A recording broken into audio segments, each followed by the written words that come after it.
আমরা শুরুতে আমরা যে প্যানেল ছিল প্যানেল আকারে মুভ করেছিলাম এবং সেখানে যদি আমরা দেখি ক্যামেরা নিয়ে যাই বা বেশি মানুষজন নিয়ে যাই, সেক্ষেত্রে যারা শিক্ষার্থীরা আছেন তারা অনেকেই সত্যিকার অর্থে অনেকেই তখন ক্যামেরা দেখে অনেক কথা বলতে চান না, বা বেশি মানুষ হলে তার সাথে কনভিন্সিং কথা বলতেও নানা ধরনের ব্যাক পোয়াতে হয়।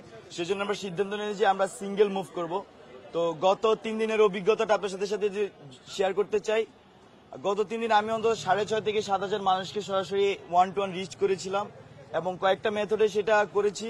তো সেখানে শিক্ষার্থীদের কাছ থেকে ব্যাপক সাড়া পেয়েছি আলহামদুলিল্লাহ। বিশেষ করে নারী শিক্ষার্থীদের হলগুলোর সামনে যখন তাদের সাথে 1-to-1 কথা বলছিলাম, তখন শিক্ষার্থীরা ইতিবাচক ভাবেই বলছেন যে তারা ভোট দিবেন এবং বেশিরভাগ শিক্ষার্থী তারা হচ্ছেন যে অনেক কিছু জানতে চেয়েছেন, যেমনটা দুইটা একটা প্রশ্ন থাকে ওনাদের মনে, সেই প্রশ্নটা যদি ক্লিয়ার হয়ে যায় সেক্ষেত্রে তিনি ভোট দিবেন এমনও চিন্তা করছেন। তো বিগত 3 দিনে এই ধরনের একটা অভিজ্ঞতা হয়। আপনাদেরকে একটা অভিজ্ঞতা শেয়ার করি। একজন শিক্ষার্থী এসে বলছেন যে এরকম যে আমি চিন্তা করছি জিএস পদে একে ভোট দিব, কিন্তু আপনি যদি আমাকে এই 3টা প্রশ্ন কনভিন্স করতে পারেন আমি আপনাকে আরো 10টা ভোট এনে দিব। আমি আপনাকে চিনি, আপনার সম্পর্কে জানি, কিন্তু আমার যে আদর্শিক জায়গাটা, সেই আদর্শিক জায়গার জন্য আপনি এই 3টা প্রবলেম যদি আমাকে কনভিন্স করতে পারেন তাহলে আপনাকে আমি আরো 10টা ভোট এনে দিব। তিনি ছিলেন একজন নারী শিক্ষার্থী। পরে ওনার সাথে আমি কথা বললাম, আনুমানিক 2 মিনিটের মধ্যে ওনাকে আমি কনভিন্স করতে পারলাম এবং তিনি রাজি হলেন যে আরো 10টা ভোট এনে দিবেন। তো বিষয়টা হচ্ছে এরকম যে 1-to-1 ক্যাম্পেইন করতে গেলে অনেকের সাথে অনেক কথা বলা যায় এবং শিক্ষার্থীরা এসে তাদের মনের প্রশ্নগুলো করছেন। এছাড়া আমরা রুমগুলোতে যাচ্ছি, বিশেষ করে ছেলেদের হলগুলোতে প্রত্যেকটা রুমে আমরা যাচ্ছি এবং তাদের সাথে কথা বলছি। সেখানে নানা প্রশ্ন আমরা শুনছি, উত্তর দিচ্ছি। আর একটা জিনিস ইতিবাচক যে সবাই আমাদেরকে চিনেন, বা এখন পর্যন্ত এমন কোনো পরিস্থিতিতে পড়তে হয়নি যেটা ধরেন যে কেউ চলে যাচ্ছে হুট করে তার সাথে কথা বলতে চাচ্ছি, এমন এম্বারেসিং সিচুয়েশনে পড়তে হয়নি। আমি মনে করি যে ইতিবাচক। বাসগুলোতে গিয়েছিলাম, বাসগুলোতে মজার ব্যাপারটা হচ্ছে এরকম যে অনেকে একসাথে বসে থাকে এবং সেখানে যখন লিফলেটটা দিয়ে নিজের পরিচিত যে আমি আবু বকর মজুমদার জিএস পদপ্রার্থী, পরে যখন হিস্ট্রিটা বলি তখন বুঝতে পারি যে আসলে বেশিরভাগই হচ্ছে যে আমাদের হিস্ট্রিগুলো জানেন না। যেমন ধরেন যে আমি বলছি যে আসলে আমার ঢাকা বিশ্ববিদ্যালয়ের জীবনে কি করেছিলাম। আপনাদের কাছেও যদি বলি যে 2020 সালে আমি ঢাকা বিশ্ববিদ্যালয়ে ভর্তি হওয়ার পরে এখানকার যে প্রবলেমগুলো ছিল সেগুলো তো চোখের মধ্যে পড়ছিলই। পাশাপাশি আমি আগে থেকে এন্টি আওয়ামী লীগ ছিলাম। আওয়ামী লীগের যে ফ্যাসিলিটি সিস্টেম তার বিরুদ্ধে আমার ছোটবেলা থেকে অবস্থান। তো ঢাকা বিশ্ববিদ্যালয়ে এসে আমাদের যিনি উপদেষ্টা ছিলেন সাবেক, এখন এনসিপিতে আছেন, আহ্বায়ক নাহিদ ইসলাম, ওনার সাথে আমার পরিচয় হয় এবং আমরা তখন সিদ্ধান্ত নেই যে ফ্যাসিবাদের পতনের একটি গবেষণা ভিত্তিক বিশ্ববিদ্যালয় রূপান্তরের জন্য আমরা কাজ করব। মাহফুজ আলম উপদেষ্টা যিনি, তারপরে ওনার সাথে আমার পরিচয় হয়, মানে আমার স্টার্টিং এই 3 জনের সাথে হয়।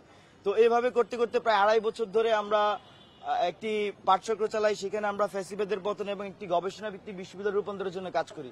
আর এই পুরো লড়াইয়ের টাইমে ছাত্রলীগ দ্বারা হামলার শিকার হই, মামলার শিকার হই, জুলাইয়ে সংগঠিত করি। আর 19 জুলাই নাহিদ ইসলামের সাথে আমি ঘুমের শিকার হই, ডিবি হেফাজতে অত্যাচারের শিকার হই, কোথাও আপোষ করি নাই।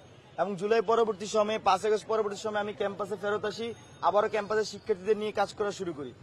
তো এই স্ট্রাগলের গল্প যখন শিক্ষার্থীরা শুনে, আবার একই সাথে একটা জিনিস আছে যে ধরেন আমরা ফ্যাসিবাদের পতন আর গবেষণা ভিত্তিক বিশ্ববিদ্যালয় রূপান্তরের জন্য কাজ করলেও আমাদের ফ্যাসিবাদের পতন হলেও কিন্তু গবেষণা ভিত্তিক বিশ্ববিদ্যালয় আমরা পাইনি।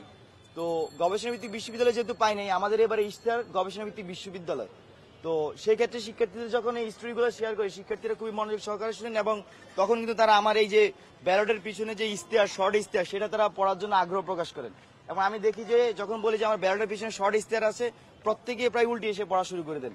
নর্মালি আমরা যেটা দেখি যে যখন লিফলেট দেয় নর্মালি ব্যালটের কিন্তু পিছনের অংশটা পড়ে না। তো এই অভিজ্ঞতাগুলো হয়েছে এবং আশাবাদী যে শিক্ষার্থীরা তাদের ইতিবাচক রায় 9 সেপ্টেম্বর দিবেন। আর আরেকটি বিষয়, অনলাইনে নানা ধরনের প্রোপাগান্ডা দেখছি, একজন আরেকজনের গ্রুপ আরেক গ্রুপের বিরুদ্ধে প্রোপাগান্ডা ছড়াচ্ছে।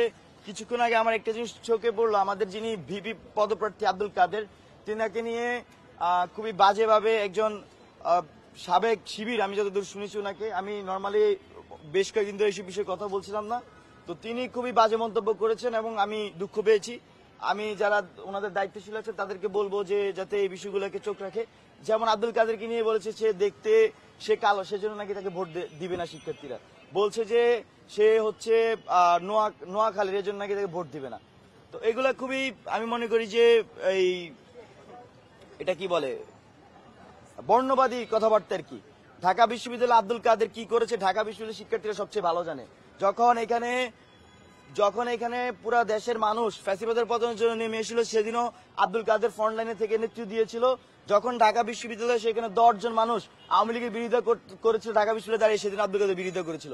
আব্দুল কাদের এমন ব্যক্তিত্ব, তিনি তার একটা বক্তব্য বলেছেন, আপনারা শুনবেন, যিনি কোভিড এর সময় যে মাস্কের পিতা লাগাইতো, 10টা মাস্কের পিতা লাগাইলে 1 টাকা, 100টা লাগাইলে 10 টাকা, তখন সে 500 টাকা ইনকামের জন্য সে 5000 মাস্কের পিতা লাগাইতো সারাদিন বসে, কিন্তু সে কারো কাছে হাত পাতে নাই।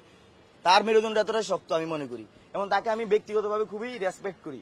সে আব্দুল কাদের এমন, যখন এখানে অনেকেই ইয়ার দোহাই দিয়ে, অভাবের দোহাই, টাকা পয়সার দোহাই দিয়ে হলে থাকতো বা ছাত্রলীগ জোরপূর্বক তার করতে হয়েছে, সেই সময় আব্দুল কাদের টিউশন করাইতো 4টা-5টা করায় এসে ফ্যাসিবাদের বিরোধিতা করতো। সে তখন এই ছাত্রলীগের চ্যালেঞ্জ ছুটতো, সে জেল খাটছে। তো এই আব্দুল কাদেরকে নিয়ে যারা বর্ণবাদী কথাবার্তা বলতেছে বা বলার সাহস করতেছে, তাদেরকে হুঁশিয়ার করে দিতে চাই, আপনাদেরকে কিন্তু বেশিরভাগকে, যখন এখানে ছাত্রলীগ অত্যাচার সন্ত্রাসী করতে, আপনাদের বেশিরভাগকে পাইনি। যখন রাজুতে 7 জানুয়ারি ইলেকশনের আগে 6 জানুয়ারি আমরা 7 জানুয়ারি ডামি ইলেকশনকে বয়কট করছি, বর্জন করছি ঢাকা বিশ্ববিদ্যালয়ে, সেদিন ছাত্রলীগে ঢাকা বিশ্ববিদ্যালয়ে 10,000 কর্মী ছিল, সেদিন এই এত মানুষের মাঝখানে দাঁড়িয়ে আমরা এটা বয়কট করছি, তখন আপনাদেরকে পাইনি। তো আব্দুল কাদেরকে নিয়ে কথা বলার সময় অনেক কিছু ভেবেচিন্তে কথা বলার জন্য আহ্বান করছি, যারা বর্ণবাদী কথাবার্তা বলছেন। হ্যাঁ, তার যদি ভুল থাকে আপনি তার যৌক্তিক সমালোচনা করেন, কিন্তু এইসব বর্ণবাদী কথা বলার আগে আপনাকে আবার রিথিং করার জন্য আহ্বান জানাচ্ছি।